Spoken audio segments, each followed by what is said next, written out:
পৃথিবীর এমন এক মন্দির যেখানে নাকি কোনো দেবতার পুজো হয় না, এমন এক মন্দির যেখানে মানুষের সম্পূর্ণ জীবনচক্রটিকে ফুটিয়ে তোলা হয়েছে। আসুন জেনে নিই আজ সেই রকমই একটা মন্দিরের কিছু অজানা রহস্য। উড়িষ্যার পুরী শহর থেকে ৩৫ কিলোমিটার দূরে অবস্থিত কোনারক সূর্য মন্দির, যা সূর্য দেবতাকে উদ্দেশ্য করে গড়ে তোলা হয়েছিল। কারণ হিন্দু শাস্ত্রে সূর্যকে একটি নক্ষত্র নয়, বরং দেবতা রূপেই পূজা করা হয়। এই কোনারক কথাটির অর্থ হলো সূর্যের কোণ।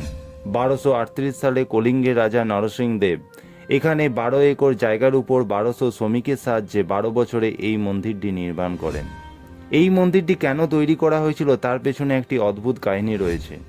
সেই কাহিনী অনুযায়ী এই মন্দিরের সাথে জুড়ে রয়েছে ভগবান শ্রীকৃষ্ণের পুত্র কাম্বার একটি কাহিনী।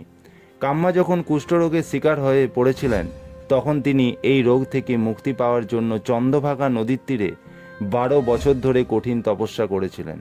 কথিত আছে তার তপস্যায় তুষ্ট হয়ে তার রোগ সারিয়ে দিয়েছিলেন সূর্যদেব। এই বিশ্বাসের উপরই পরবর্তীকালে নরসিংহদেব এখানে একটি মন্দির নির্মাণ করেন। এই মন্দিরটি সূর্যের কাল্পনিক রথের আকারে বানানো হয়েছিল। সূর্যের ৭ রঙের মতো এই মন্দিরটি ৭টি ঘোড়া টানছে এবং ২৪ ঘন্টা দিনচক্রের মতোই ২৪টি চাকা লাগানো আছে। চাকার বিশেষত্ব হলো যা সময় নির্ণয় করে। সূর্যের প্রথম কিরণ মন্দিরের গর্ভ গিয়ে এসে পড়ে। মন্দিরের চূড়ায় একটি চুম্বক লাগানো ছিল যা মন্দিরকে একে অপরের সাথে জুড়ে রাখতে সাহায্য করত। ১৫০৮ সালে বাংলার নবাব সুলেমান উড়িষ্যা আক্রমণ করে এই মন্দিরের ক্ষতি করেন এবং চূড়াটি ভেঙে ফেলেন।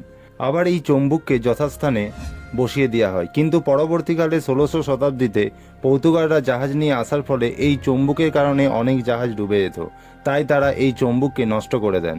শোনা যায় ১০০ বছর ধরে এই মন্দিরটি মাটির তলায় চাপা পড়েছিল। এছাড়াও প্রাকৃতিক কারণে এই মন্দিরটি অনেক ক্ষতিগ্রস্ত হয়। বলা হয়ে থাকে এই মন্দিরের প্রধান বাস্তুকারের পুত্র মন্দিরের চূড়া থেকে ঝাঁপ দিয়ে আত্মহত্যা করেন। এর কারণ হিসাবে বলা হয় বাস্তুকার এই মন্দিরের চূড়ার কাজ কোনোভাবে শেষ করতে পারছিলেন না।